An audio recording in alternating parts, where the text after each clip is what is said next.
Bom dia, queridos irmãos, amigos. Nós vamos interromper nossa série de estudos em Josué para nos dedicar hoje a estudar o centro dessa celebração que nós chamamos de Páscoa, que é a ressurreição de Cristo.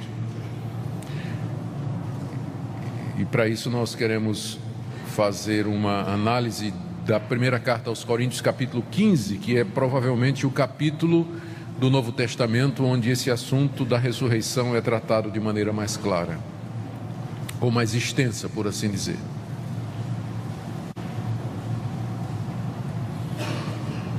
Lembrando que hoje, se tratando de um feriado prolongado, como é costume em nossa igreja, nós não vamos ter escola dominical. Isso aqui é escola dominical. Então, é uma combinação de culto com um estudo estendido, no final do qual eu também vou dar oportunidade para vocês fazerem perguntas. Então, vocês vão anotando aí as dúvidas que tiverem e no final nós vamos dar a oportunidade para tirarmos essas dúvidas, tá? Então, na verdade, é um estudo e dentro do nosso culto. Muito bem, espero que sua Bíblia esteja aberta aí, que a gente vai tentar cobrir todo o capítulo 15, que não é um capítulo pequeno. Bom, vamos começar fazendo a afirmação de que a ressurreição é o fato fundamental do cristianismo. Uma das diferenças entre o cristianismo e outras religiões é que as demais religiões são geralmente baseadas nos ensinamentos dos seus fundadores. O cristianismo, todavia, se baseia num fato que ele afirma que é histórico, que é a morte e a ressurreição do seu fundador. Se nós tirarmos a ressurreição do cristianismo, não lhe resta nada a não ser uma religião moralista que vai ensinar a fazer o bem como qualquer outra. A pedra fundamental, a coluna principal do cristianismo é a afirmação de que nesse domingo, há 2000 anos atrás, Jesus Cristo, que havia sido morto na sexta-feira, ele saiu vivo da sua sepultura, ele ressurgiu dos mortos e depois subiu aos céus, depois de 40 dias, onde está assentado à direita de Deus, aguardando o momento do seu retorno.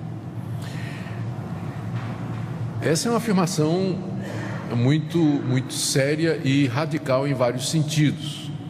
E não é à toa que muitas explicações têm sido dadas por aqueles que não querem acreditar que, de fato, Jesus ressuscitou dos mortos há 2000 anos atrás. E algumas explicações interessantes aparecem, do tipo assim: Jesus até hoje está sepultado lá na Palestina. O que aconteceu foi que no domingo de manhã as mulheres foram no sepulcro errado. Elas não prestaram atenção lá no cemitério onde Jesus tinha sido, na cova que Jesus tinha sido enterrado. Aí na sexta elas não marcaram direito, e quando foi no domingo foram numa que estava aberta. Aí, cadê o corpo? Aí inventaram a ideia de que ele ressuscitou. Bom, outra ideia, é um pouco mais séria do que essa, é que os discípulos roubaram o corpo de Jesus e inventaram essa história da ressurreição. Por isso ninguém achou o corpo dele até agora. Isso é fato. Ninguém sabe onde está o corpo de Jesus. Se ele não ressuscitou, a grande pergunta é: cadê o corpo dele então? A prova do crime, né? Onde está o corpo? Então, não estando lá, onde é que ele estaria? E uma hipótese é que os discípulos, durante a noite, roubaram o corpo de Jesus e inventaram a história de que ele tinha ressuscitado. Seria mais ou menos assim: durante 3 anos, os discípulos de Jesus, que eram pescadores, cobradores de impostos,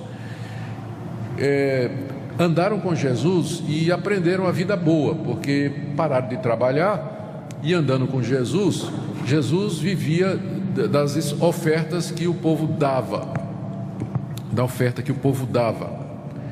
Então, os 12, né, juntamente com Judas, depois mais um que substituiu, eles não queriam perder a fonte de renda, que era Jesus, porque durante 3 anos eles só acompanharam Jesus e o dinheiro entrava ali na sacola, né? Então, para manter o negócio funcionando, eles inventaram a ideia de que Jesus ressuscitou. Então, essa ideia foi defendida por um liberal chamado Semler, no século XIX, que escreveu um livro sobre esse assunto, tentando explicar o túmulo vazio. O que ele não explicou é como é que esses homens morreram defendendo a mentira que eles mesmos inventaram, né? Porque todos estes discípulos que afirmaram que Jesus ressuscitou, eles morreram de forma dramática. Pedro, segundo a tradição, foi crucificado, João foi morto, Tomé também foi morto dessa forma. O próprio apóstolo Paulo foi decapitado por Nero na Via Ápia, no ano 66, em Roma. Como é que alguém cria uma mentira e está disposto a morrer por ela? Isso aí Semler não explicou. Tem uma outra possibilidade, né, que apresentou-se também, e essa daí é mais recente. Essa do roubo do corpo é tão antigo quanto o Evangelho de Mateus. No final do Evangelho de Mateus, você encontra já Mateus dizendo que já corria naquela época o roubo do corpo de Jesus, a ideia, a história. Mas uma mais recente é que Jesus não tinha realmente morrido. Ele apanhou muito, foi chicoteado, foi crucificado, deram uma lançada no lado dele, saiu sangue, não quebraram as pernas dele não, mas desceram ele da cruz. Quando foram quebrar as pernas, viram que ele estava morto. Prenderam ele numa sepultura com uma pedra bem grande na frente, com guardas do lado de fora, mas de alguma maneira Jesus, né, não tinha morrido, né? Ele se levantou ferido assim, empurrou a pedra, deu uns golpes lá nos guardas e foi embora, né? Então, ele realmente não tinha morrido. Bom, eu acho que precisa mais fé para acreditar nisso aqui do que para acreditar na ressurreição, né? Mas a ideia de que alguém ressuscita dos mortos, ou de que mortos podem ressuscitar, sempre encontrou adversários inimigos. E a ideia não vem fácil para nós, porque nós não estamos acostumados a ver mortos ressuscitar. Para nós a morte é o fim mesmo. Os nossos entes queridos morreram e eles estão sepultados, eles não voltaram à vida. E vem sendo assim na história da humanidade. A morte representa o fim para a nossa existência aqui. Mortos não ressuscitam. É isso que a ciência nos diz, é isso que a história nos diz. Portanto, quando nós falamos em ressurreição de mortos, nós estamos indo contra a experiência, contra a história, contra a ciência, contra os fatos, eles dizem. Mas para nós houve essa exceção, a ressurreição de Jesus Cristo dentre os mortos. Eu digo exceção num sentido porque a ressurreição de Cristo é diferente de outras ressurreições que nós também reconhecemos. Ele ressuscitou várias pessoas, entre elas Lázaro. Mas a diferença entre a ressurreição de Jesus e a de Lázaro, por exemplo, é que Lázaro foi ressuscitado por Jesus e ele deve ter morrido outra vez. Mas Jesus ressuscita para viver eternamente. Então, nesse sentido, ele é o único.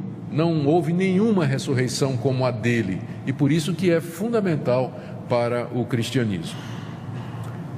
Bom, na igreja de Corinto, a qual Paulo escreveu essa carta que nós vamos analisar nessa manhã, o seu capítulo 15, na igreja de Corinto havia um grupo que tinha dificuldades em aceitar que mortos podiam ressuscitar.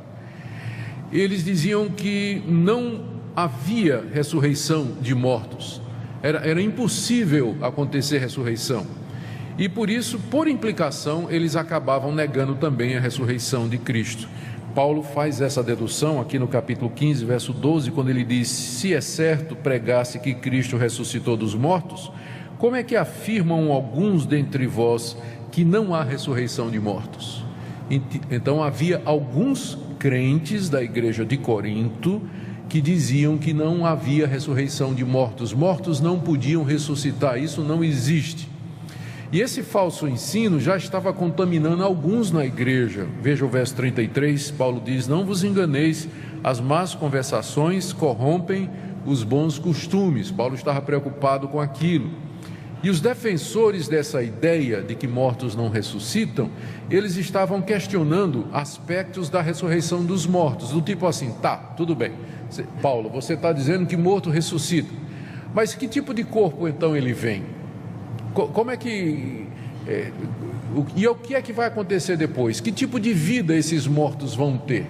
Eles estavam questionando, e Paulo anota isso, né, no verso 35. Ele diz assim: mas alguém dirá, como ressuscitam os mortos? Em que corpo vêm?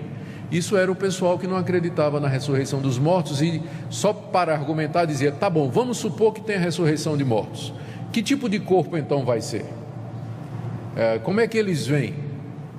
Paulo procura responder também essa situação. E Paulo, ele acha que o questionar a ressurreição de mortos, e por inferência a ressurreição de Cristo, é na verdade provar que a pessoa não tem um verdadeiro conhecimento de Deus. Verso 34, ele diz assim: voltai à sobriedade, como é justo, e não pequeis, porque alguns ainda não têm conhecimento de Deus. Eu digo isso para a vergonha de vocês.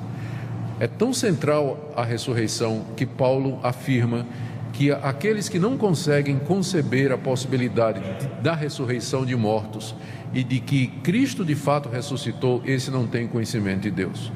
O argumento é muito simples: se Deus existe, tudo é possível.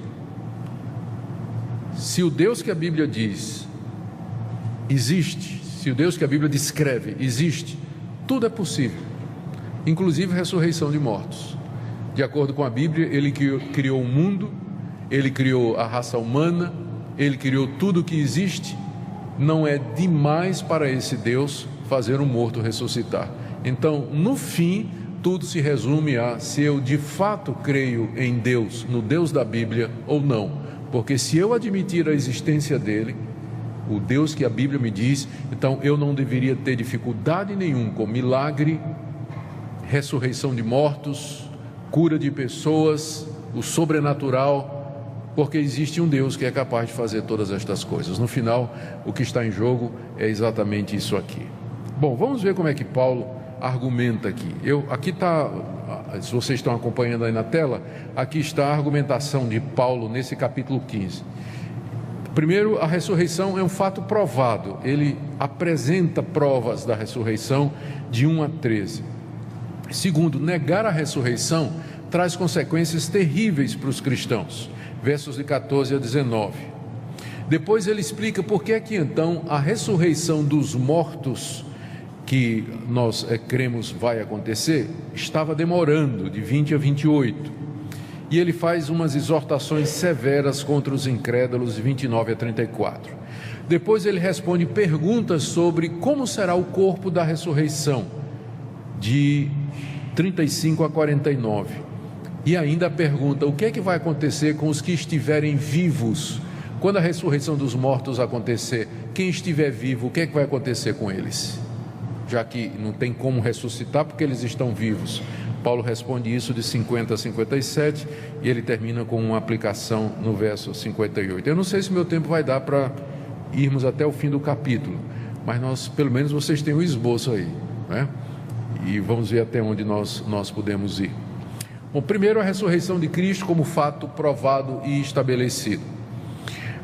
Do verso 1 até o verso 13, o apóstolo Paulo estabelece alguns argumentos. Primeiro, ele diz que é importante nós nos mantermos firmes naquilo que nós aprendemos. Verso 1 e 2. Irmãos, venho lembrar-vos o evangelho que vos anunciei, o qual recebestes e no qual ainda perseverais. Por ele também sois salvos, se retiverdes a palavra tal como vô-la preguei, a menos que tenhais crido em vão. Ele começa esse capítulo dizendo: vocês lembrem daquilo que eu ensinei para vocês. Vocês serão salvos do pecado, da condenação, da ira de Deus, do inferno, se vocês retiverem a pregação que eu passei para vocês, do modo como eu passei. Com isso, Paulo liga a salvação à doutrina apostólica. Ninguém pode ser salvo se nega, altera, muda, edita aquilo que os apóstolos disseram. Não é isso que ele está dizendo aqui? Vocês são salvos se vocês retiverem aquilo que eu ensinei. São salvos se retiverem aquilo que eu ensinei. Então, é por isso que nós dizemos que não tem mais apóstolos hoje. Porque será que algum apóstolo hoje pode dizer isso para alguém, para os membros da sua igreja, desses chamados apóstolos? Vocês vão para o céu se vocês guardarem literalmente tudo que eu digo para vocês. Os apóstolos tinham uma autoridade única dada por Deus, eram canais da revelação divina. Eles escreveram a Bíblia está pronta, ponto, acabou, não tem mais apóstolo, porque eles tinham essa missão. Há gente que se propõe a ser apóstolo, mas é uma usurpação do título, porque é evidente que não são. Então, primeiro ponto, nós temos que ficar naquilo que os apóstolos nos revelaram e que está na Escritura, está na palavra de Deus. Eu não preciso de apóstolos hoje porque eu tenho os antigos. E apóstolo bom é antigo. E eu ia dizer que apóstolo bom é apóstolo morto, mas eu posso ser mal interpretado. Estou dizendo que apóstolo bom é o antigo, não é? Que nos deu as Escrituras aqui. Bom, em seguida, Paulo apela para o testemunho do Antigo Testamento.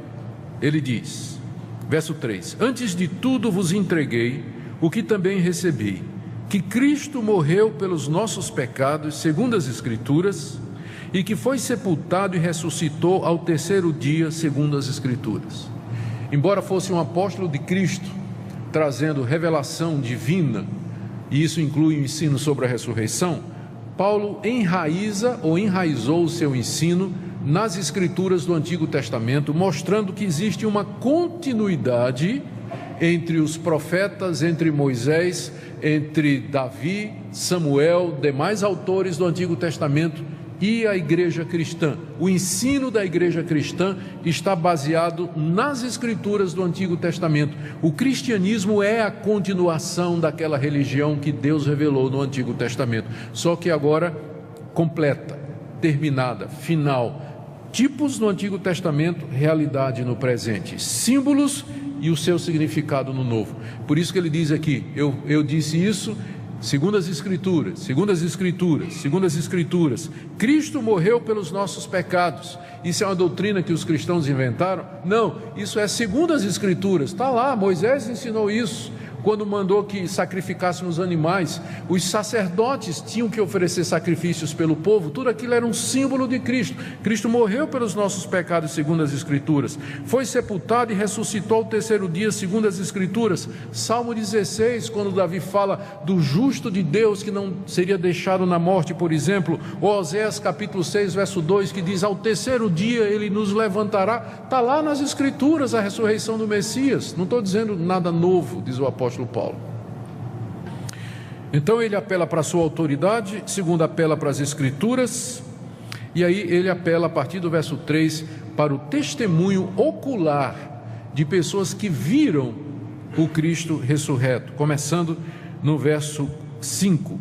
Apareceu a Cefas, Cefas é Pedro, depois aos 12, e depois foi visto por mais de 500 irmãos de uma só vez, dos quais a maioria sobrevive até agora, porém alguns já dormem, já morreram. Depois foi visto por Tiago, mais tarde por todos os apóstolos, e afinal de todos foi visto por mim. Do verso 5 até o verso 7, Paulo enumera uma quantidade enorme de pessoas que poderiam afirmar que estiveram com Cristo depois da sua morte, que viram o Cristo ressurreto. Isso inclui Pedro, os 12 que andaram com ele 3 anos, depois 500 irmãos de uma vez só. Cristo apareceu para eles ressurreto, e Paulo diz, a maioria está vivo, pode perguntar, vai lá perguntar e conversa com eles, porque a maioria desse pessoal ainda está vivo. Depois por Tiago e depois outra vez por todos os apóstolos reunidos. Várias aparições de Cristo depois da sua ressurreição.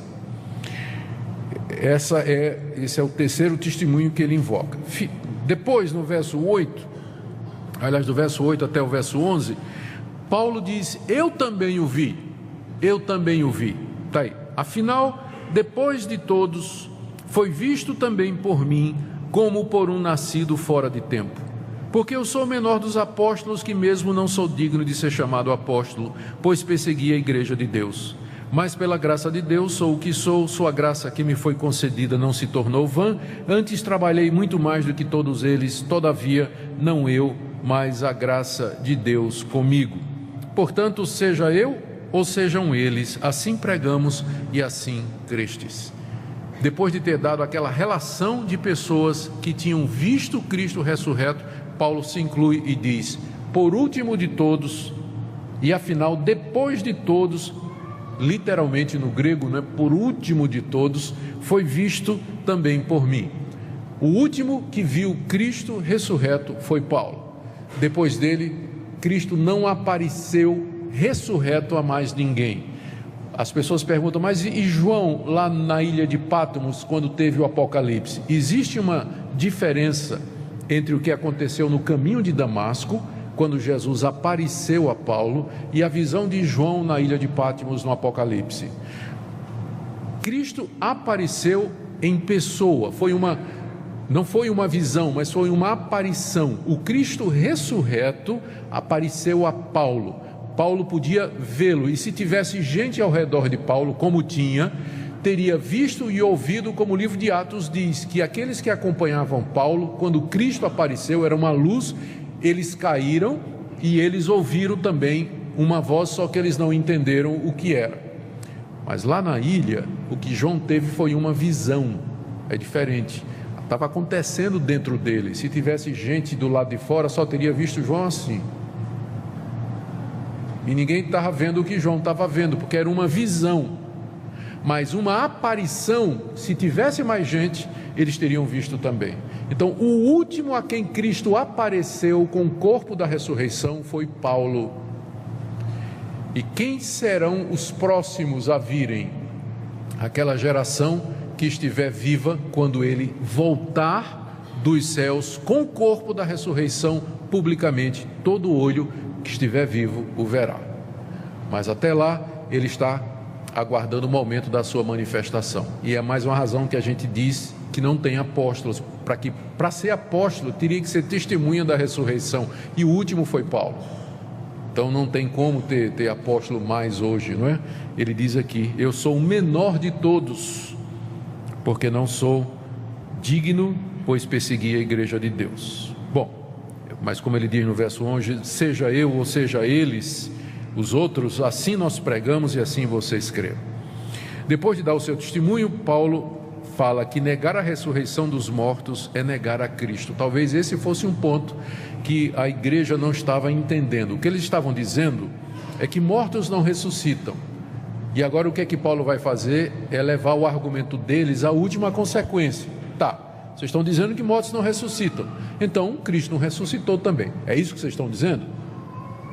Então Paulo vai empurrar o argumento até o final, para que as pessoas vejam quais são as consequências do que eles estão dizendo aqui. Lendo a partir do verso 12 até o verso 13. Ora, se é corrente pregar-se que Cristo ressuscitou dentre os mortos, como Paulo pregava e os demais apóstolos, como, pois, afirmam alguns dentre vós que não há ressurreição de mortos? E se não há ressurreição de mortos, então Cristo não ressuscitou. Vocês percebem a ligação que Paulo faz. Os dois eventos estão ligados. Se os mortos não ressuscitam, se eles não irão ressuscitar, significa que também Cristo não ressuscitou. Ou invertendo agora a sequência, a segurança que eu tenho de que um dia os mortos vão ressuscitar é porque Cristo ressuscitou. E ele foi o primeiro dessa ressurreição. A ressurreição já começou. Jesus é o primeiro, nós seremos os próximos, mas ela já está em andamento. Ela já está em andamento, esperando só o tempo da segunda leva. A primeira leva já foi, que é Jesus, e nós seremos a próxima. Ele liga então as duas coisas aqui. Então esse primeiro ponto aqui, essa tela aí que vocês estão vendo, é sobre a ressurreição de Cristo como um fato estabelecido. foi anunciado no Antigo Testamento, foi testemunhado por pessoas idôneas que nos escreveram e selaram o seu testemunho com sangue, foi testemunhada pelo maior inimigo do cristianismo e o maior perseguidor, que foi o apóstolo Paulo, que se converteu exatamente porque Cristo apareceu a ele depois da morte. Então, todas estas provas, o túmulo vazio, tudo isso são para nós evidências muito tranquilas, e a nossa fé toma essas evidências e se fortalece nelas, e por isso que nós estamos hoje de manhã nesse domingo que nós chamamos Domingo da Ressurreição.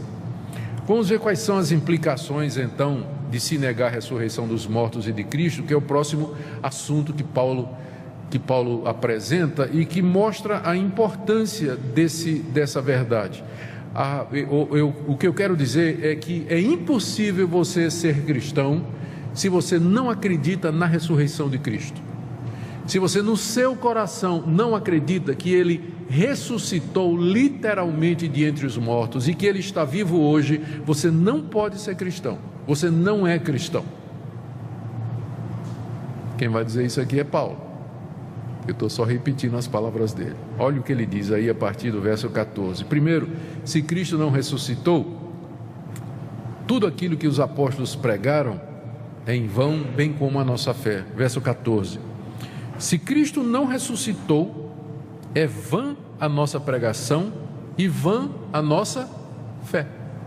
Aquilo que os apóstolos pregaram, ensinaram, foi tudo em vão, porque eles disseram que Cristo ressuscitou e eles fizeram promessas em cima disso. Eles falaram da vida eterna, eles garantiram o perdão de pecados, mas tudo isso é em vão, porque estas promessas estavam baseadas na ressurreição de Cristo. Se Cristo não ressuscitou, não tem perdão de pecados, não tem vida eterna, não tem vida depois da morte. Ou seja, a nossa fé é vã. Nós estamos perdendo tempo aqui hoje de manhã. Nós devíamos estar em algum lugar aproveitando o feriado. Não estou dizendo que quem está aproveitando o feriado, todos que estão aproveitando o feriado não são crentes, porque tem irmãos, claro, que aproveitam para descansar. Mas eu apenas para dizer que a nossa fé é vã, ela é sem sentido, se Cristo de fato não ressuscitou. Não faz sentido. Versos 15 e 16, torna os apóstolos em falsas testemunhas e perjuros, e somos tidos por falsas testemunhas de Deus, porque temos asseverado contra Deus. Esse contra Deus não ficou bem na tradução. Temos afirmado diante de Deus que Ele ressuscitou a Cristo, ao qual Ele não ressuscitou, se é certo que os mortos não ressuscitam, porque se os mortos não ressuscitam, também Cristo não ressuscitou.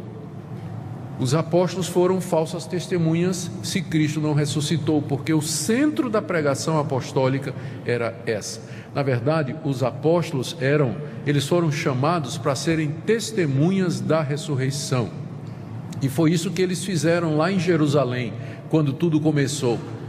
Eles compareceram diante da multidão, Pedro, no dia de Pentecostes, e ele disse: aquele que vocês mataram, esse é o Cristo. Ele ressuscitou, subiu aos céus e derramou o Espírito Santo, como vocês estão vendo.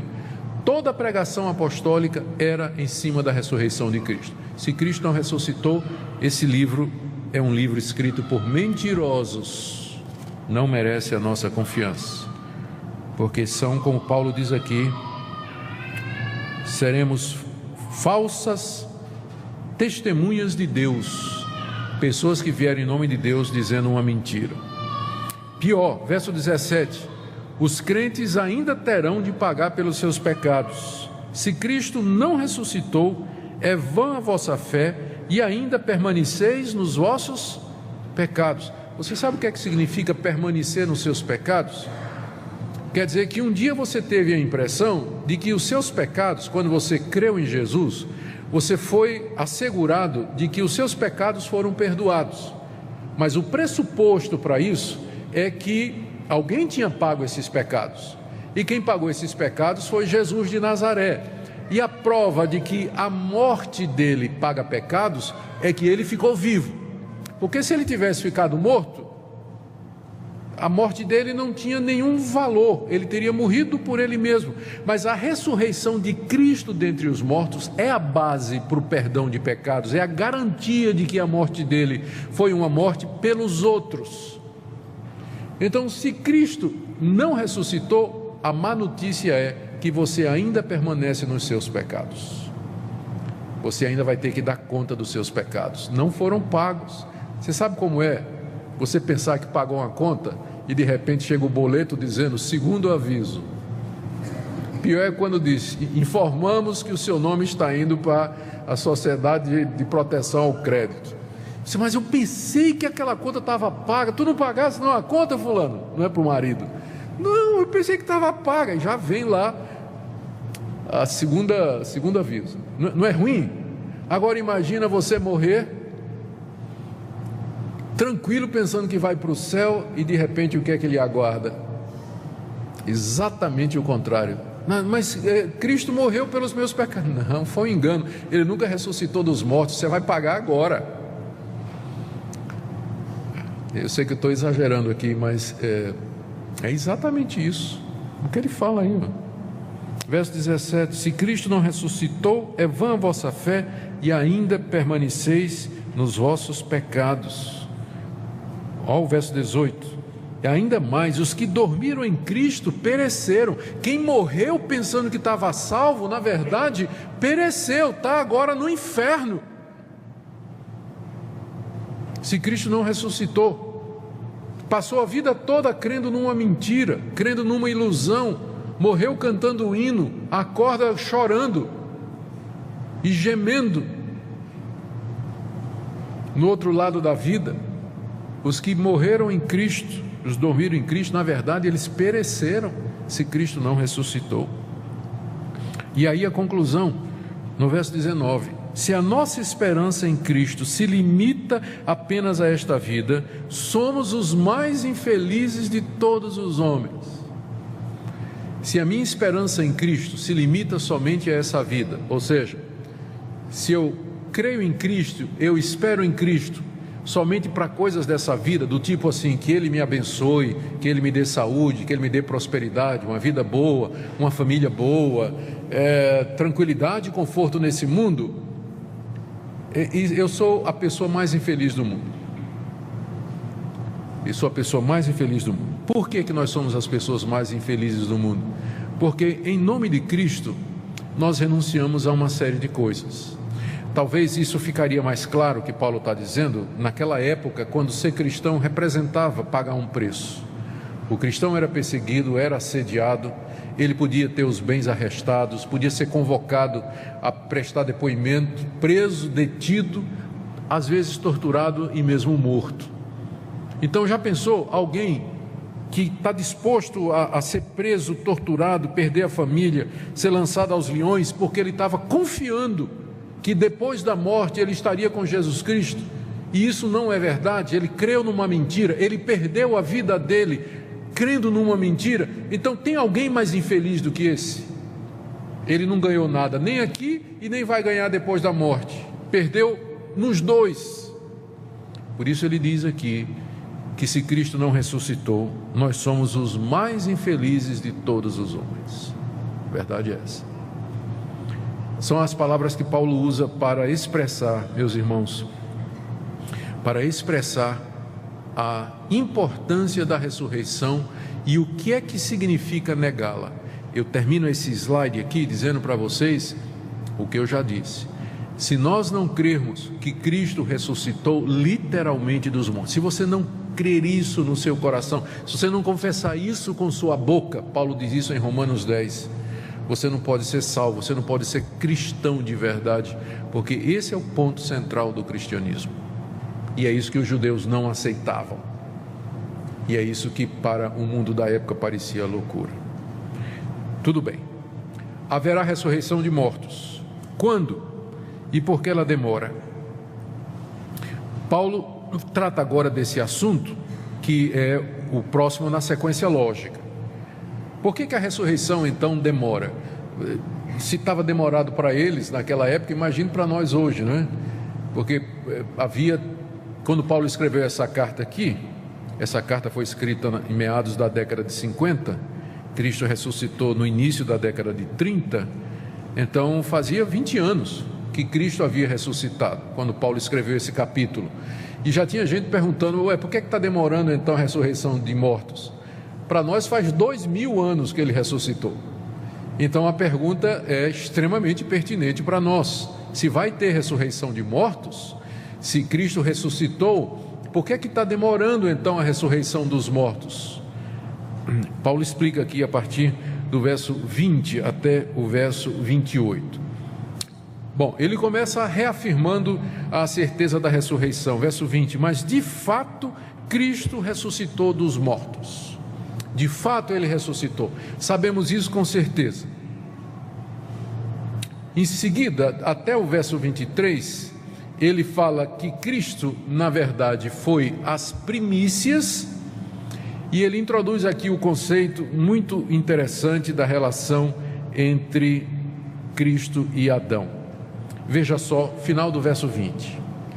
Ele começa dizendo: de fato Cristo ressuscitou dos mortos, sendo ele as primícias dos que dormem.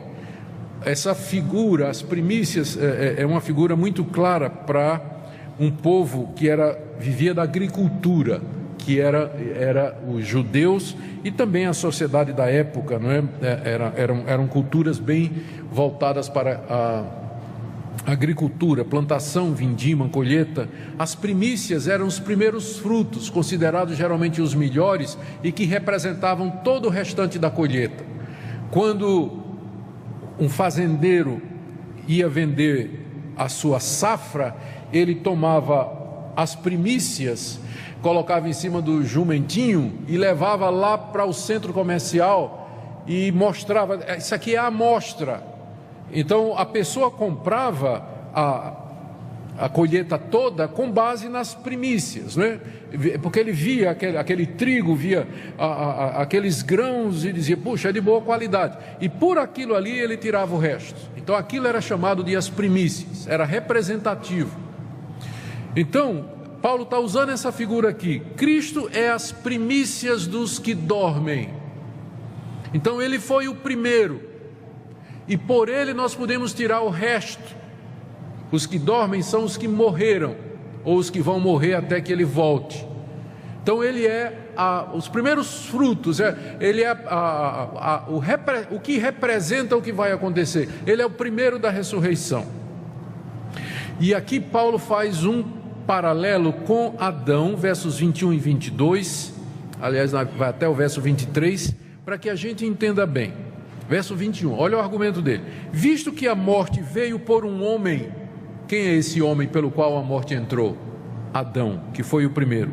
Visto que a morte veio por um homem, também por um homem veio a ressurreição dos mortos. Porque assim como em Adão todos morrem, assim também todos serão vivificados em Cristo. Cada um, porém, por sua própria ordem.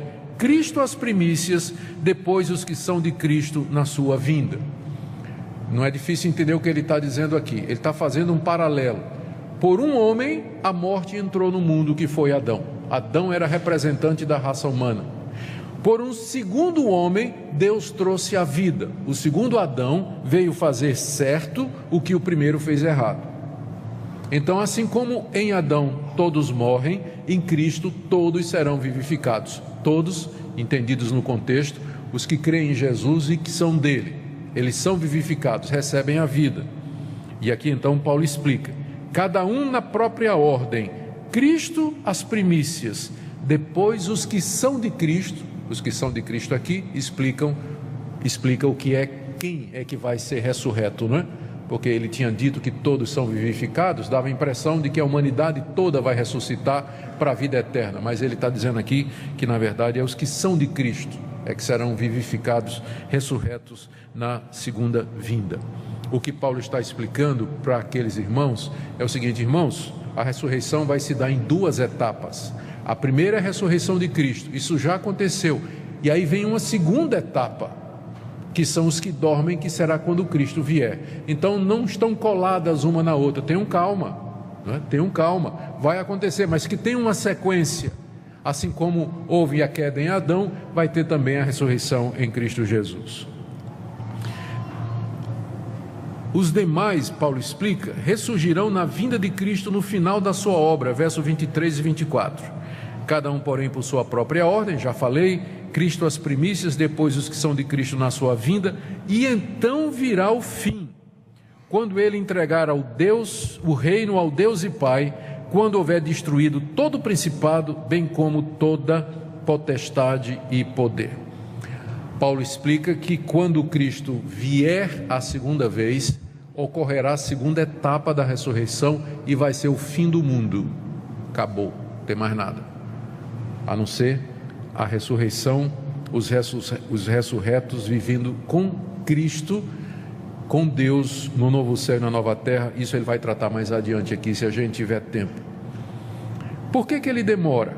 Agora sim, verso 25 a 26. Convém que ele reine até que haja posto todos os inimigos debaixo dos pés.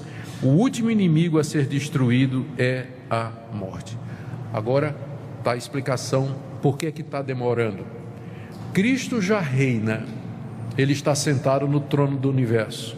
Quando ele ressuscitou dos mortos, subiu aos céus, sentou no trono do universo. E o que ele está fazendo? Ele está subjugando agora os seus inimigos. Ele venceu a morte, aliás, ele venceu o pecado, ele venceu Satanás, ele venceu o mundo, e agora o último inimigo que falta ser destruído, verso 26, é a morte. E quando é que a morte vai ser destruída? Quando ele voltar e ressuscitar aqueles que a morte se apoderou deles, aqueles que já morreram.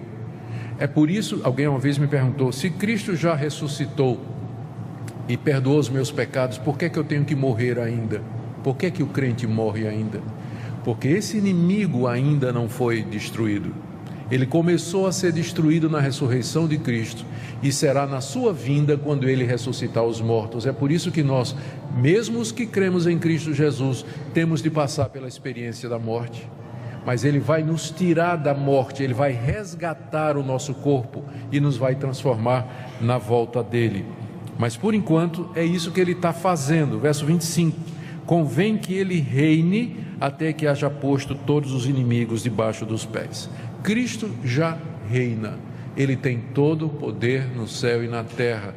Ele está chamando o seu povo, está atraindo os que são seus, está conquistando os últimos inimigos, o último finalmente, a morte na sua vinda. 27 a 28, tudo está sujeito à vontade do Pai, tudo isso é plano de Deus, porque todas as coisas, Paulo diz, Deus sujeitou debaixo dos seus pés, dos pés de Cristo.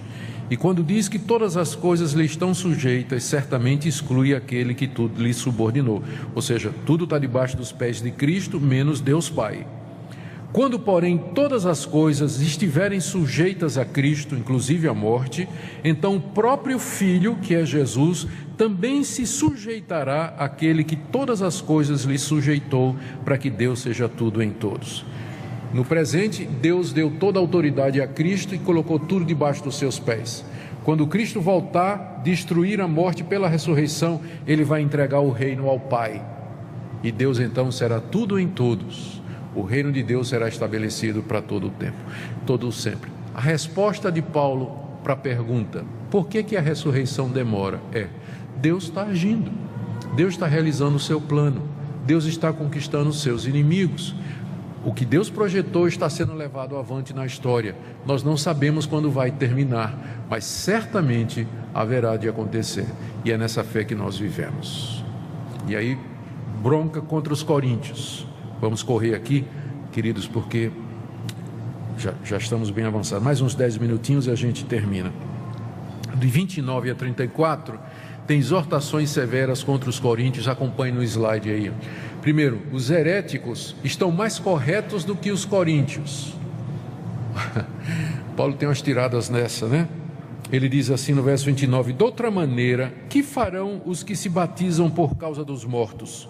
Se absolutamente os mortos não ressuscitam, por que se batizam por causa deles? Aqui é um tipo de argumento que é mais ou menos assim. É Paulo dizendo para a igreja de Corinto: você sabe aquela seita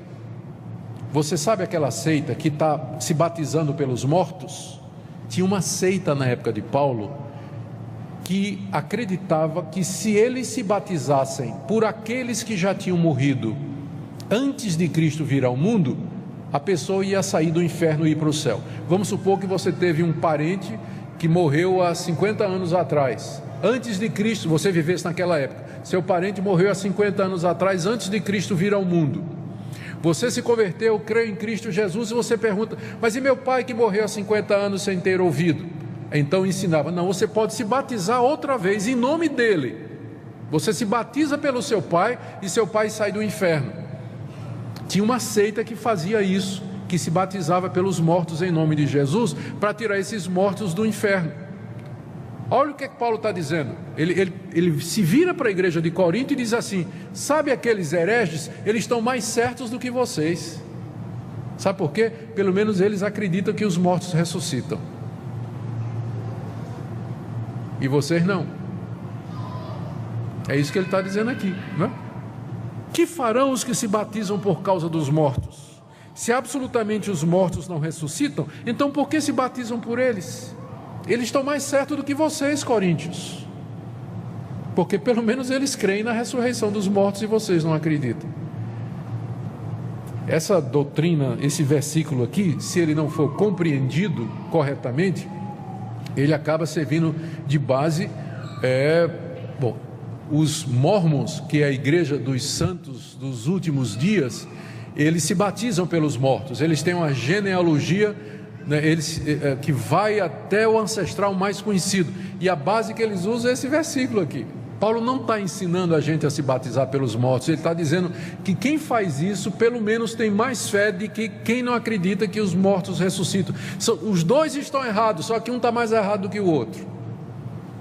Ele não está aprovando aqui batismo pelos mortos, como defendem os mormons e outras seitas. Se batizar pelos que já morreram, tem nada a ver, não está defendendo. Ele está usando isso aqui como argumento contra a incredulidade dos coríntios. 30 a 32. Porque também nós nos expomos a perigos a toda hora. Dia após dia morro. Eu protesto, irmãos, pela glória que tenho em vós outros, em Cristo Jesus nosso Senhor. Se como homem lutei em Éfeso com feras, que me aproveita isso? Se os mortos não ressuscitam, comamos e bebamos, porque amanhã morreremos. Se mortos não ressuscitam, a melhor coisa que a gente faz na vida é aproveitá-la, porque depois que a gente morrer não tem mais nada. Vamos comer e beber, porque amanhã a gente vai morrer. Então só resta mesmo isso. Comer e beber são coisas boas, não é? Mas elas não podem ser a razão da nossa existência. Mas a verdade é que quem não tem esperança na vida eterna, o que é que resta aqui nesse mundo? Só se divertir, não é? Aproveitar a vida. E quando você ouve quando a gente assiste esses filmes, lê esses livros, ou ouve essas pessoas, os sábios desse mundo falando, eles não têm esperança nenhuma para dar. No fim, tudo se resume ao existencialismo ou ao hedonismo, a busca do prazer. Qual é a finalidade da minha vida aqui nesse mundo? Só me divertir e aproveitar a vida, porque depois não tem nada. Vamos comer e beber, porque amanhã vamos morrer e acabou. Se Cristo não ressuscitou, só nos resta ser hedonistas, pragmatistas e existencialistas. Não tem mais nada. Aproveitar o mundo enquanto a gente pode. 33. Não vos enganeis, as más conversações corrompem os bons costumes. É como se Paulo dissesse: cuidado, vocês ficam aí andando com esse pessoal que fica ensinando heresia, né? Uma hora dessa vai corromper a cabeça de vocês. As más conversações corrompem os bons costumes. Cuidado com quem você anda. Não fica lendo todo o livro, não fica ouvindo toda bobagem, assistindo tudo que passa por aí. Precisa ter filtro, porque senão você vai acabar seguindo os falsos profetas. Tornai-vos à sobriedade, como é justo, e não pequeis, porque alguns não têm conhecimento de Deus. Digo isso para vergonha vossa. Paulo faz um parênteses aqui para repreender os coríntios pela incredulidade deles. sobre o corpo da ressurreição. A pergunta no verso 35: como ressuscitam os mortos? E em que corpo vêm?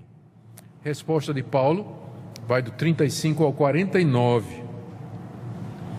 E eu vou resumir, eu vou ler apenas, tá? E vocês acompanhem aí no slide. Como é que vai ser o corpo da ressurreição? Paulo compara o sepultamento a uma semeadura. O corpo é uma semente que é jogada no chão. Quando chegar o tempo certo, aquela semente vai brotar o fruto, que é o corpo da ressurreição. Verso 36: insensato, o que semeias não nasce se primeiro não morrer. E quando semeias, não semeias o corpo que há de ser, mas o simples grão como de trigo ou de qualquer outra semente.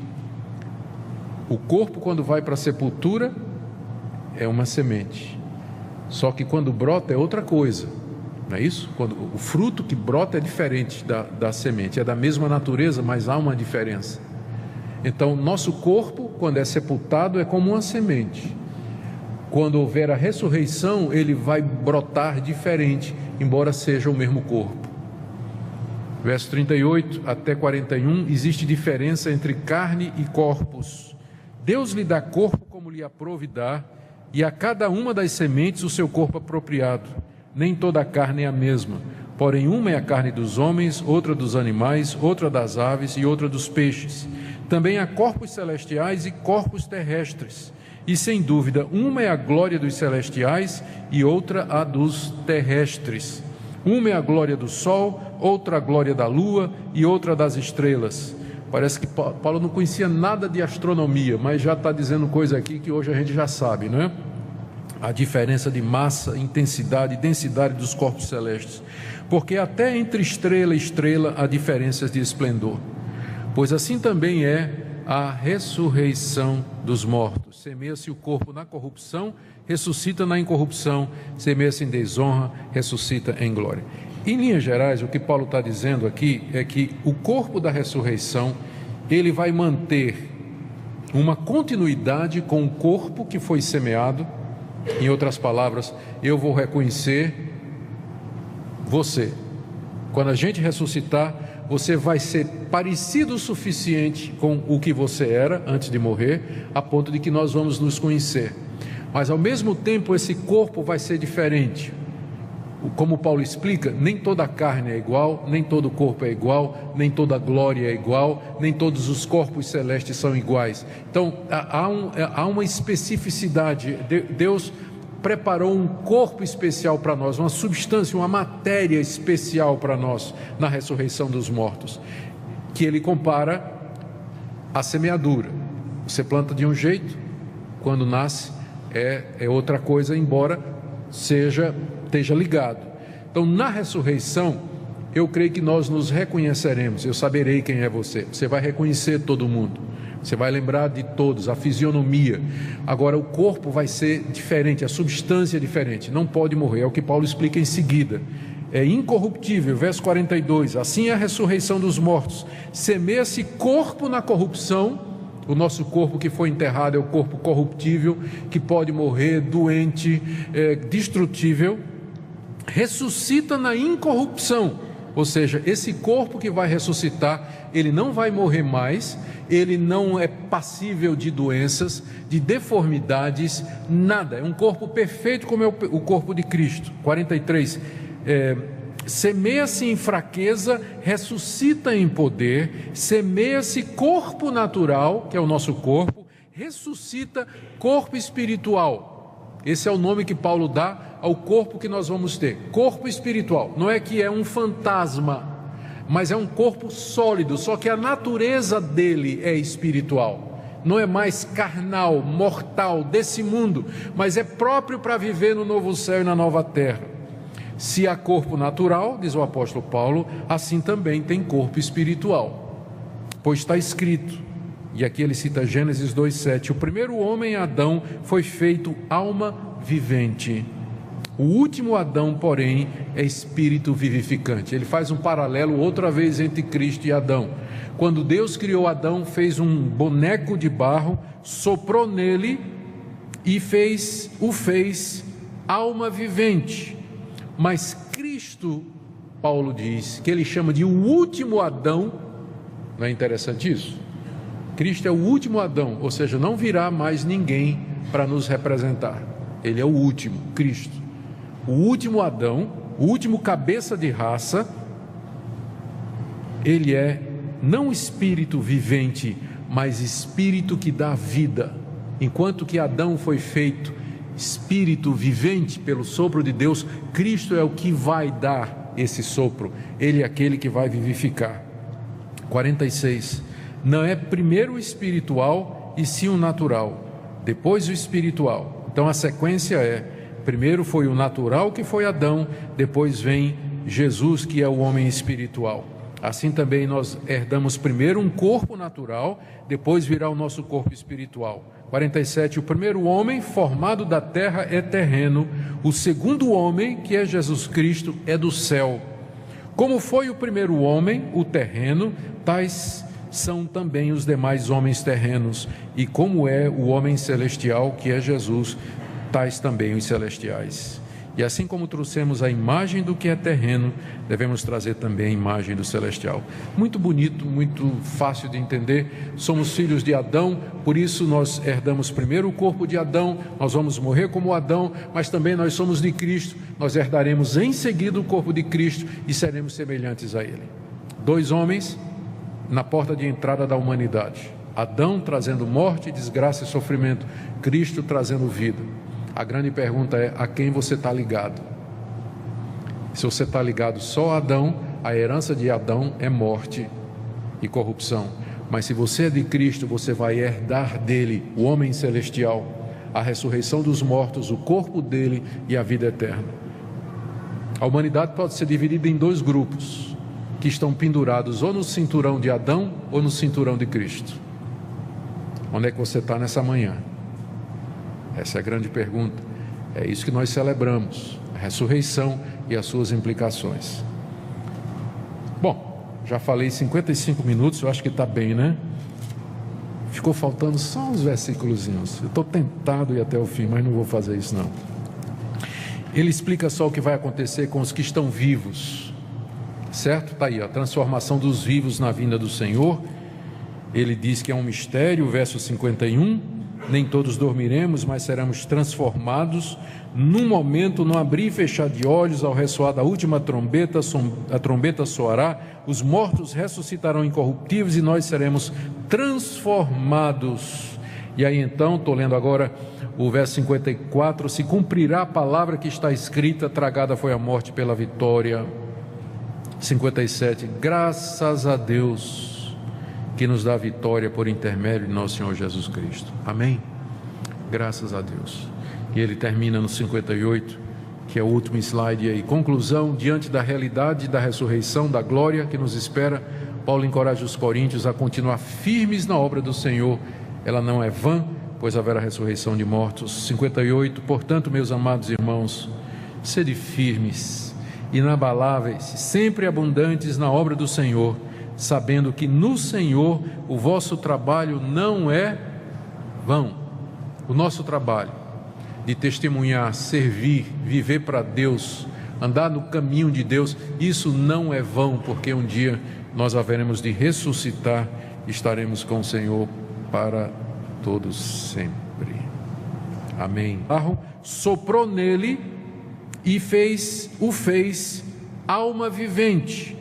Mas Cristo, Paulo diz, que ele chama de o último Adão. Não é interessante isso? Cristo é o último Adão, ou seja, não virá mais ninguém para nos representar. Ele é o último, Cristo. O último Adão, o último cabeça de raça. Ele é não espírito vivente, mas espírito que dá vida. Enquanto que Adão foi feito espírito vivente pelo sopro de Deus, Cristo é o que vai dar esse sopro. Ele é aquele que vai vivificar. 46.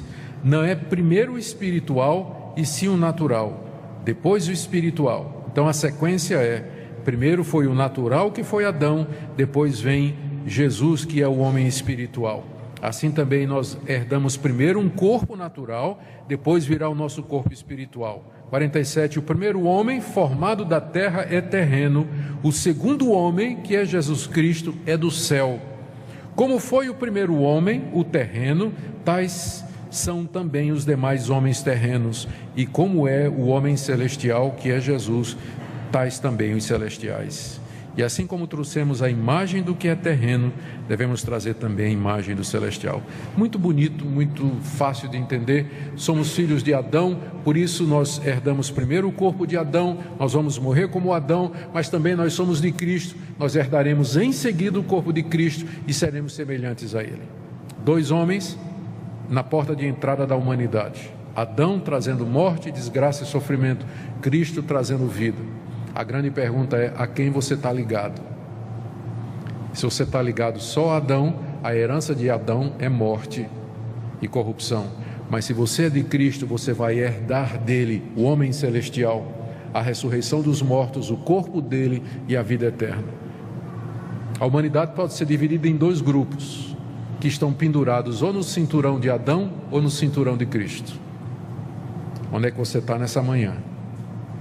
Essa é a grande pergunta. É isso que nós celebramos, a ressurreição e as suas implicações. Bom, já falei 55 minutos, eu acho que está bem, né?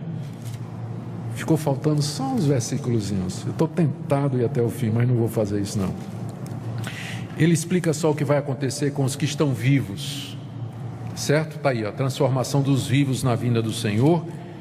Ele diz que é um mistério, verso 51, nem todos dormiremos, mas seremos transformados num momento, no abrir e fechar de olhos, ao ressoar da última trombeta, a trombeta soará, os mortos ressuscitarão incorruptíveis e nós seremos transformados no universo. E o que é que ele está fazendo? Ele está subjugando agora os seus inimigos. Ele venceu a morte, aliás, ele venceu o pecado, ele venceu Satanás, ele venceu o mundo, e agora o último inimigo que falta ser destruído, verso 26, é a morte. E quando é que a morte vai ser destruída? Quando ele voltar e ressuscitar aqueles que a morte se apoderou deles, aqueles que já morreram. É por isso, alguém uma vez me perguntou: se Cristo já ressuscitou e perdoou os meus pecados, por que eu tenho que morrer ainda? Por que o crente morre ainda? Porque esse inimigo ainda não foi destruído. Ele começou a ser destruído na ressurreição de Cristo e será na sua vinda quando ele ressuscitar os mortos. É por isso que nós, mesmo os que cremos em Cristo Jesus, temos de passar pela experiência da morte. Mas ele vai nos tirar da morte, ele vai resgatar o nosso corpo e nos vai transformar na volta dele. Mas por enquanto é isso que ele está fazendo. Verso 25: convém que ele reine até que haja posto todos os inimigos debaixo dos pés. Cristo já reina, ele tem todo o poder no céu e na terra. Ele está chamando o seu povo, está atraindo os que são seus, está conquistando os últimos inimigos, o último finalmente, a morte na sua vinda. 27 a 28, tudo está sujeito à vontade do Pai, tudo isso é plano de Deus, porque todas as coisas, Paulo diz, Deus sujeitou debaixo dos seus pés, dos pés de Cristo. E quando diz que todas as coisas lhe estão sujeitas, certamente exclui aquele que tudo lhe subordinou. Ou seja, tudo está debaixo dos pés de Cristo, menos Deus Pai. Quando, porém, todas as coisas estiverem sujeitas a Cristo, inclusive a morte, então o próprio Filho, que é Jesus, também se sujeitará àquele que todas as coisas lhe sujeitou, para que Deus seja tudo em todos. No presente, Deus deu toda a autoridade a Cristo e colocou tudo debaixo dos seus pés.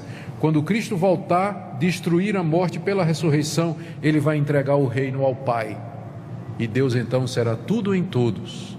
O reino de Deus será estabelecido para todo o tempo, todo o sempre. A resposta de Paulo para a pergunta: por que a ressurreição demora? Deus está agindo, Deus está realizando o seu plano, Deus está conquistando os seus inimigos. O que Deus projetou está sendo levado avante na história. Nós não sabemos quando vai terminar, mas certamente haverá de acontecer. E é nessa fé que nós vivemos. E aí, bronca contra os coríntios. Vamos correr do Antigo Testamento. Ele diz, verso 3: Antes de tudo vos entreguei o que também recebi, que Cristo morreu pelos nossos pecados, segundo as Escrituras, e que foi sepultado e ressuscitou ao terceiro dia, segundo as Escrituras. Embora fosse um apóstolo de Cristo, trazendo revelação divina, e isso inclui o ensino sobre a ressurreição, Paulo enraizou o seu ensino nas Escrituras do Antigo Testamento, mostrando que existe uma continuidade entre os profetas, entre Moisés, entre Davi, Samuel, demais autores do Antigo Testamento e a igreja cristã. O ensino da igreja cristã está baseado nas Escrituras do Antigo Testamento. O cristianismo é a continuação daquela religião que Deus revelou no Antigo Testamento, só que agora completa, terminada, final. Tipos no Antigo Testamento, realidade no presente, símbolos e o seu significado no Novo. Por isso que ele diz aqui, eu disse isso segundo as Escrituras, segundo as Escrituras, segundo as Escrituras. Cristo morreu pelos nossos pecados. Isso é uma doutrina que os cristãos inventaram? Não, isso é segundo as Escrituras. Está lá, Moisés ensinou isso. Quando mandou que sacrificássemos animais, os sacerdotes tinham que oferecer sacrifícios pelo povo, tudo aquilo era um símbolo de Cristo. Cristo morreu pelos nossos pecados, segundo as Escrituras, foi sepultado e ressuscitou ao terceiro dia, segundo as Escrituras. Salmo 16, quando Davi fala do justo de Deus que não seria deixado na morte, por exemplo, ou Oséias capítulo 6, verso 2, que diz, ao terceiro dia ele nos levantará. Está lá nas Escrituras a ressurreição do Messias. Não estou dizendo nada novo, diz o apóstolo Paulo. Então ele apela para a sua autoridade, segundo apela para as Escrituras, e aí ele apela a partir do verso 3 para o testemunho ocular de pessoas que viram o Cristo ressurreto, começando no verso 5. Apareceu a Cefas, Cefas é Pedro, depois aos 12, e depois foi visto por mais de 500 irmãos de uma só vez, dos quais a maioria sobrevive até agora, porém alguns já dormem, já morreram. Depois foi visto por Tiago, mais tarde por todos os apóstolos, e afinal de todos foi visto por mim. Do verso 5 até o verso 7, Paulo enumera uma quantidade enorme de pessoas que poderiam afirmar que estiveram com Cristo depois da sua morte, que viram o Cristo ressurreto. Isso inclui Pedro, os 12 que andaram com ele 3 anos, depois 500 irmãos de uma vez só. Cristo apareceu para eles ressurreto, e Paulo, a verdade é essa. São as palavras que Paulo usa para expressar, meus irmãos, para expressar a importância da ressurreição e o que é que significa negá-la. Eu termino esse slide aqui dizendo para vocês o que eu já disse. Se nós não crermos que Cristo ressuscitou literalmente dos mortos, se você não crer isso no seu coração, se você não confessar isso com sua boca, Paulo diz isso em Romanos 10, você não pode ser salvo, você não pode ser cristão de verdade, porque esse é o ponto central do cristianismo. E é isso que os judeus não aceitavam. E é isso que para o mundo da época parecia loucura. Tudo bem. Haverá ressurreição de mortos. Quando? E por que ela demora? Paulo trata agora desse assunto, que é o próximo na sequência lógica. Por que a ressurreição então demora? Se estava demorado para eles naquela época, imagine para nós hoje, não é? Porque quando Paulo escreveu essa carta aqui, essa carta foi escrita em meados da década de 50, Cristo ressuscitou no início da década de 30, então fazia 20 anos que Cristo havia ressuscitado, quando Paulo escreveu esse capítulo. E já tinha gente perguntando, por que está demorando então a ressurreição de mortos? Para nós faz 2000 anos que ele ressuscitou. Então a pergunta é extremamente pertinente para nós. Se vai ter ressurreição de mortos, se Cristo ressuscitou, por que está demorando então a ressurreição dos mortos? Paulo explica aqui a partir do verso 20 até o verso 28. Bom, ele começa reafirmando a certeza da ressurreição, verso 20: mas de fato Cristo ressuscitou dos mortos. De fato ele ressuscitou, sabemos isso com certeza. Em seguida, até o verso 23, ele fala que Cristo, na verdade, foi as primícias, e ele introduz aqui o conceito muito interessante da relação entre Cristo e Adão. Veja só, final do verso 20. Ele começa dizendo: de fato Cristo ressuscitou dos mortos, sendo ele as primícias dos que dormem. Essa figura, as primícias, é uma figura muito clara para um povo que vivia da agricultura, que era os judeus e também a sociedade da época, não é? Eram culturas bem voltadas para a agricultura, plantação, vindima, colheita. As primícias eram os primeiros frutos, considerados geralmente os melhores e que representavam todo o restante da colheita.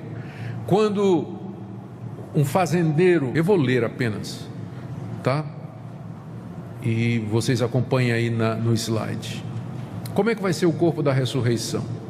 Paulo compara o sepultamento a uma semeadura. O corpo é uma semente que é jogada no chão. Quando chegar o tempo certo, aquela semente vai brotar o fruto, que é o corpo da ressurreição. Verso 36: insensato, o que semeias não nasce se primeiro não morrer. E quando semeias, não semeias o corpo que há de ser, mas o simples grão como de trigo ou de qualquer outra semente.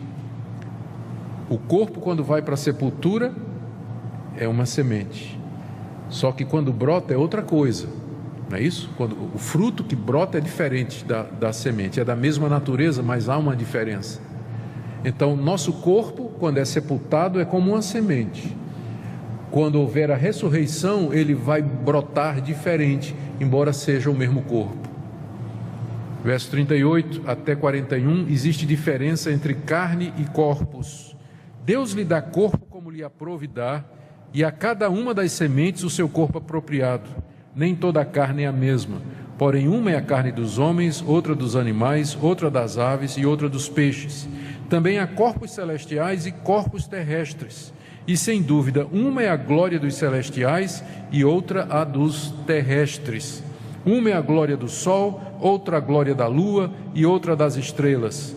Parece que Paulo não conhecia nada de astronomia, mas já está dizendo coisa aqui que hoje a gente já sabe, não é? A diferença de massa, intensidade e densidade dos corpos celestes. Porque até entre estrela e estrela há diferenças de esplendor. Pois assim também é a ressurreição dos mortos. Semeia-se o corpo na corrupção, ressuscita na incorrupção. Semeia-se em desonra, ressuscita em glória. Em linhas gerais, o que Paulo está dizendo aqui é que o corpo da ressurreição, ele vai manter uma continuidade com o corpo que foi semeado. Em outras palavras, eu vou reconhecer você. Quando a gente ressuscitar, você vai ser parecido o suficiente com o que você era antes de morrer, a ponto de que nós vamos nos conhecer. Mas ao mesmo tempo esse corpo vai ser diferente. Como Paulo explica, nem toda a carne é igual, nem todo o corpo é igual, nem toda a glória é igual, nem todos os corpos celestes são iguais. Então há uma especificidade. Deus preparou um corpo especial para nós, uma substância, uma matéria especial para nós na ressurreição dos mortos, que ele compara à semeadura. Vocês, as más conversações corrompem os bons costumes. Cuidado com quem você anda, não fica lendo todo o livro, não fica ouvindo toda bobagem, assistindo tudo que passa por aí. Precisa ter filtro, porque senão você vai acabar seguindo os falsos profetas. Tornai-vos à sobriedade como é justo e não pequeis, porque alguns não têm conhecimento de Deus. Digo isso para vergonha vossa. Paulo faz um parênteses aqui para repreender os coríntios pela incredulidade deles. Sobre o corpo da ressurreição. a pergunta no verso 35: como ressuscitam os mortos? E em que corpo vêm? Resposta de Paulo vai do 35 ao 49. E eu vou resumir, eu vou ler apenas, tá? E vocês acompanhem aí no slide. Como é que vai ser o corpo da ressurreição? Paulo compara o sepultamento a uma semeadura. O corpo é uma semente que é jogada no chão. Quando chegar o tempo certo, aquela semente vai brotar o fruto, que é o corpo da ressurreição. Verso 36: insensato, o que semeias não nasce se primeiro não morrer. E quando semeias, não semeias o corpo que há de ser, mas o simples grão como de trigo ou de qualquer outra semente. O corpo, quando vai para a sepultura, é uma semente. Só que quando brota é outra coisa, não é isso? Quando o fruto que brota é diferente da semente, é da mesma natureza, mas há uma diferença. Então, nosso corpo, quando é sepultado, é como uma semente. Quando houver a ressurreição, ele vai brotar diferente, embora seja o mesmo corpo. Verso 38 até 41, existe diferença entre carne e corpos. Deus lhe dá corpo como lhe aprouve dar, e a cada uma das sementes o seu corpo apropriado. Nem toda a carne é a mesma, porém uma é a carne dos homens, outra dos animais, outra das aves e outra dos peixes. Também há corpos celestiais e corpos terrestres. E sem dúvida, uma é a glória dos celestiais e outra a dos terrestres. Uma é a glória do sol, outra a glória da lua e outra das estrelas. Parece que Paulo não conhecia nada de astronomia, mas já está dizendo coisa aqui que hoje a gente já sabe, não é? A diferença de massa, intensidade e densidade dos corpos celestes. Porque até entre estrela e estrela há diferenças de esplendor. Pois assim também é a ressurreição dos mortos. Semeia-se o corpo na corrupção, ressuscita na incorrupção. Semeia-se na igreja de Corinto, a qual Paulo escreveu essa carta que nós vamos analisar nessa manhã, o seu capítulo 15. Na igreja de Corinto havia um grupo que tinha dificuldades em aceitar que mortos podiam ressuscitar. Eles diziam que não havia ressurreição de mortos. Era impossível acontecer ressurreição. E por isso, por implicação, eles acabavam negando também a ressurreição de Cristo. Paulo faz essa dedução aqui no capítulo 15, verso 12, quando ele diz: se é certo pregar-se que Cristo ressuscitou dos mortos, como é que afirmam alguns dentre vós que não há ressurreição de mortos? Então havia alguns crentes da igreja de Corinto que diziam que não havia ressurreição de mortos. Mortos não podiam ressuscitar, isso não existe. E esse falso ensino já estava contaminando alguns na igreja. Veja o verso 33, Paulo diz: não vos enganeis, as más conversações corrompem os bons costumes. Paulo estava preocupado com aquilo. E os defensores dessa ideia de que mortos não ressuscitam, eles estavam questionando aspectos da ressurreição dos mortos, do tipo assim: tá, tudo bem, Paulo, você está dizendo que morto ressuscita, mas que tipo de corpo então ele vem?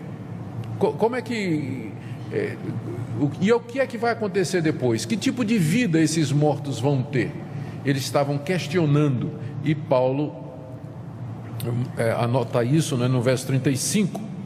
Ele diz assim: mas alguém dirá, como ressuscitam os mortos? Em que corpo vêm? Isso era o pessoal que não acreditava na ressurreição dos mortos, e só para argumentar dizia: tá bom, vamos supor que tem a ressurreição de mortos. Que tipo de corpo então vai ser? Como é que eles vêm?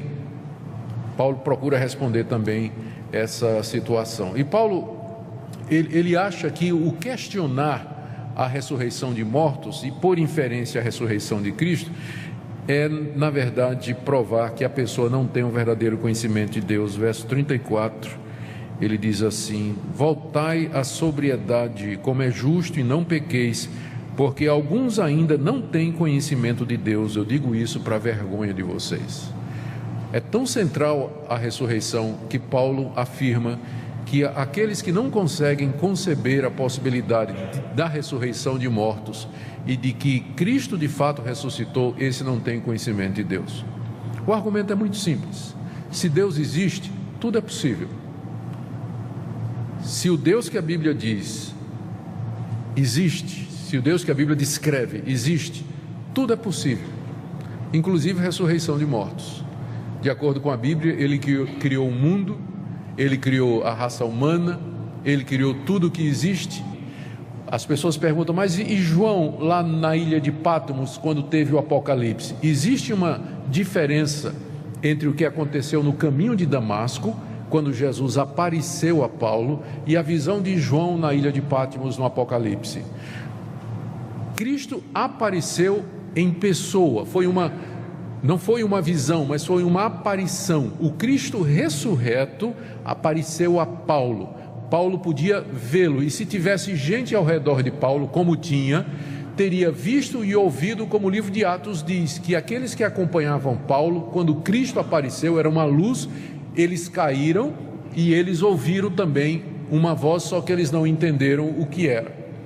Mas lá na ilha, o que João teve foi uma visão, é diferente, estava acontecendo dentro dele. Se tivesse gente do lado de fora, só teria visto João assim. E ninguém estava vendo o que João estava vendo, porque era uma visão. Mas uma aparição, se tivesse mais gente, eles teriam visto também. Então, o último a quem Cristo apareceu com o corpo da ressurreição foi Paulo. E quem serão os próximos a virem? Aquela geração que estiver viva quando ele voltar dos céus com o corpo da ressurreição publicamente, todo olho que estiver vivo o verá. Mas até lá ele está aguardando o momento da sua manifestação, e é mais uma razão que a gente diz que não tem apóstolos, para ser apóstolo teria que ser testemunha da ressurreição, e o último foi Paulo. Então não tem como ter apóstolo mais hoje, não é? Ele diz aqui, eu sou o menor de todos, porque não sou digno, pois persegui a igreja de Deus. Bom, mas como ele diz no verso 11, seja eu ou seja eles, os outros, assim nós pregamos e assim vocês creram. Depois de dar o seu testemunho, Paulo fala que negar a ressurreição dos mortos é negar a Cristo. Talvez esse fosse um ponto que a igreja não estava entendendo. O que eles estavam dizendo é que mortos não ressuscitam. E agora o que é que Paulo vai fazer? É levar o argumento deles à última consequência. Tá, vocês estão dizendo que mortos não ressuscitam, então Cristo não ressuscitou também, é isso que vocês estão dizendo? Então Paulo vai empurrar o argumento até o final, para que as pessoas vejam quais são as consequências do que eles estão dizendo aqui. Lendo a partir do verso 12 até o verso 13. Ora, se é corrente pregar-se que Cristo ressuscitou dentre os mortos, como Paulo pregava e os demais apóstolos, como, pois, afirmam alguns dentre vós que não há ressurreição de mortos? E se não há ressurreição de mortos, então Cristo não ressuscitou. Vocês percebem, figura muito clara para um povo que vivia da agricultura, que era os judeus e também a sociedade da época, não é?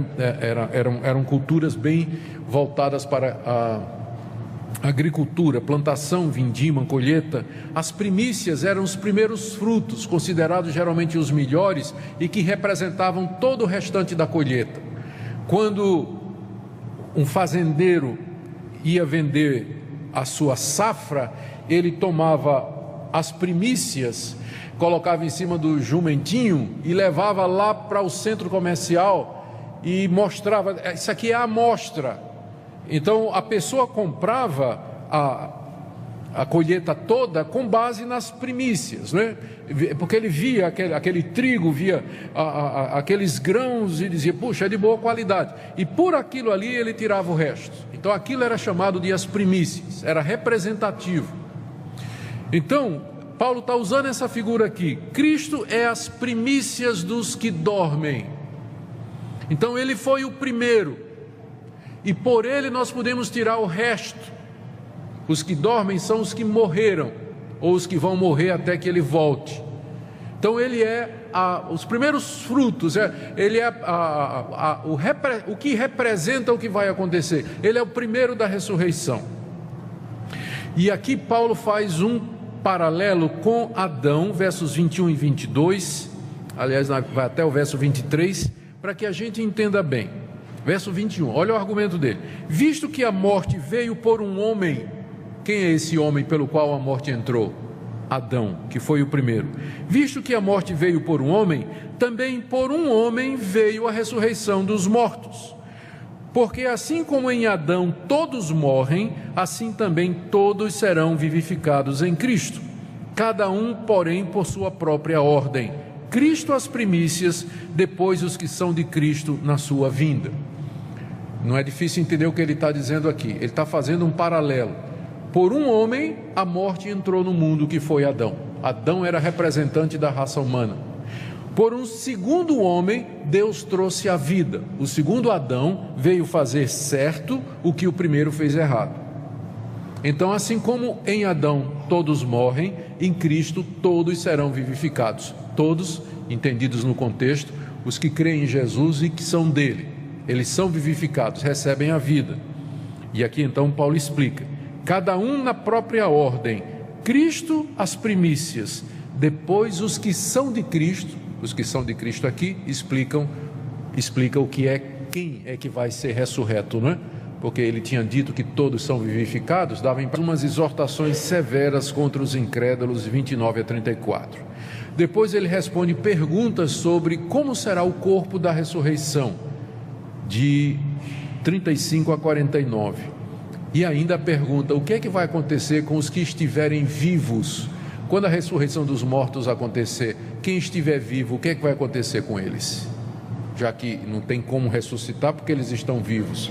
Paulo responde isso de 50 a 57 e ele termina com uma aplicação no verso 58. Eu não sei se meu tempo vai dar para irmos até o fim do capítulo, mas pelo menos vocês têm um esboço aí, né? E vamos ver até onde nós podemos ir. Bom, primeiro a ressurreição de Cristo como fato provado e estabelecido.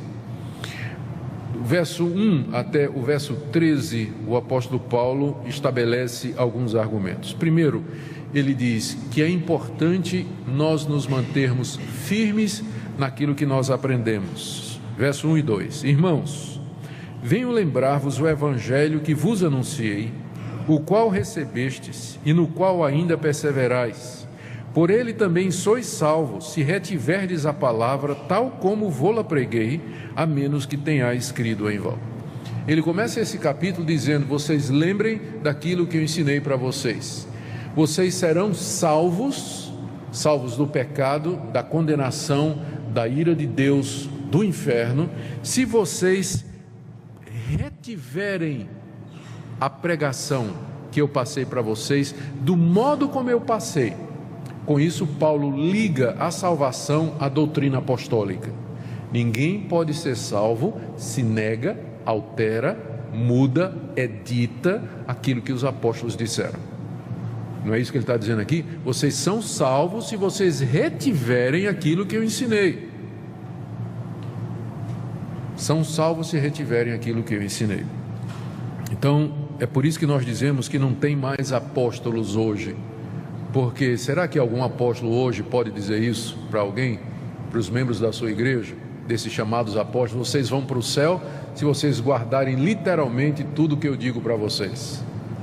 Os apóstolos tinham uma autoridade única dada por Deus, eram canais da revelação divina.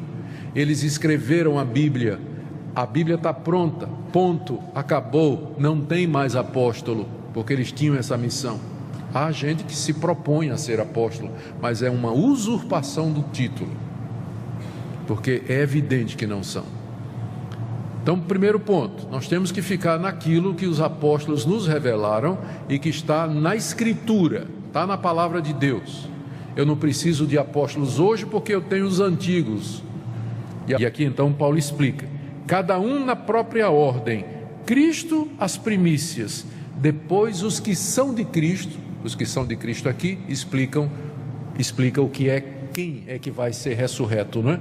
Porque ele tinha dito que todos são vivificados, dava a impressão de que a humanidade toda vai ressuscitar para a vida eterna, mas ele está dizendo aqui que na verdade é os que são de Cristo, é que serão vivificados, ressurretos na segunda vinda. O que Paulo está explicando para aqueles irmãos é o seguinte, irmãos, a ressurreição vai se dar em duas etapas. A primeira é a ressurreição de Cristo, isso já aconteceu. E aí vem uma segunda etapa, que são os que dormem, que será quando Cristo vier. Então não estão coladas uma na outra. Tenham calma, né? Tenham calma, vai acontecer, mas que tem uma sequência. Assim como houve a queda em Adão, vai ter também a ressurreição em Cristo Jesus. Os demais, Paulo explica, ressurgirão na vinda de Cristo no final da sua obra, verso 23 e 24. Cada um, porém, por sua própria ordem, já falei, Cristo as primícias, depois os que são de Cristo na sua vinda, e então virá o fim, quando ele entregar ao Deus, o reino ao Deus e Pai, quando houver destruído todo o principado, bem como toda potestade e poder. Paulo explica que quando Cristo vier a segunda vez, ocorrerá a segunda etapa da ressurreição e vai ser o fim do mundo. Acabou, não tem mais nada, a não ser a ressurreição, os ressurretos vivendo com Cristo, com Deus no novo céu e na nova terra. Isso ele vai tratar mais adiante aqui, se a gente tiver tempo. Por que ele demora? Agora sim, verso 25 a 26. Convém que ele reine até que haja posto todos os inimigos debaixo dos pés. O último inimigo a ser destruído é a morte. Agora está a explicação por que está demorando. Cristo já reina, ele está sentado no trono do universo.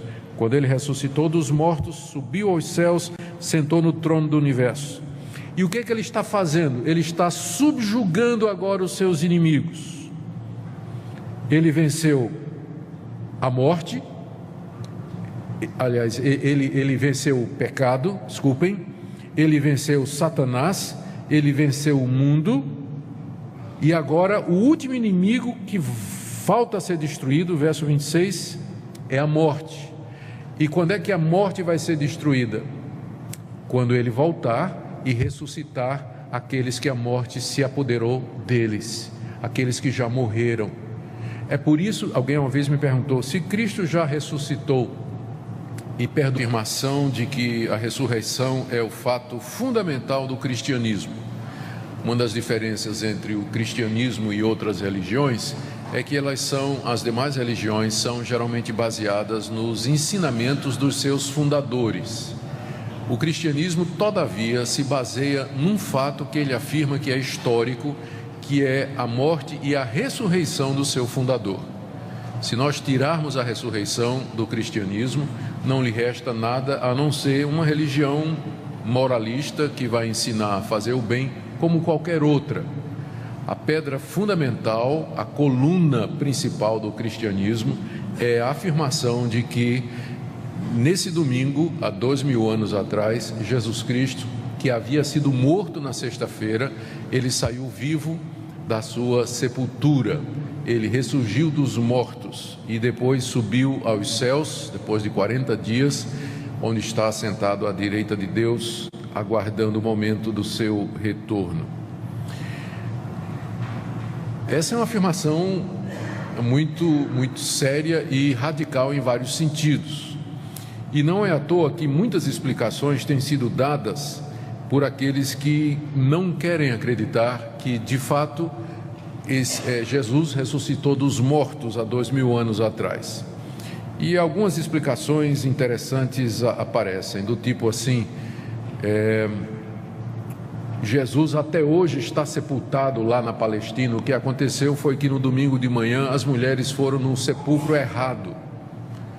Elas não prestaram atenção lá no cemitério onde Jesus tinha sido, na cova que Jesus tinha sido enterrado. Aí na sexta elas não marcaram direito, e quando foi no domingo foram numa que estava aberta. Aí, cadê o corpo? Aí inventaram a ideia de que ele ressuscitou. Bom, outra ideia, é um pouco mais séria do que essa, é que os discípulos roubaram o corpo de Jesus e inventaram essa história da ressurreição. Por isso ninguém achou o corpo dele até agora. Isso é fato. Ninguém sabe onde está o corpo de Jesus. Se ele não ressuscitou, a grande pergunta é: cadê o corpo dele então? A prova do crime, né? Onde está o corpo? Então, não estando lá, onde é que ele estaria? E uma hipótese é que os discípulos, durante a noite, roubaram o corpo de Jesus e inventaram a história de que ele tinha ressuscitado.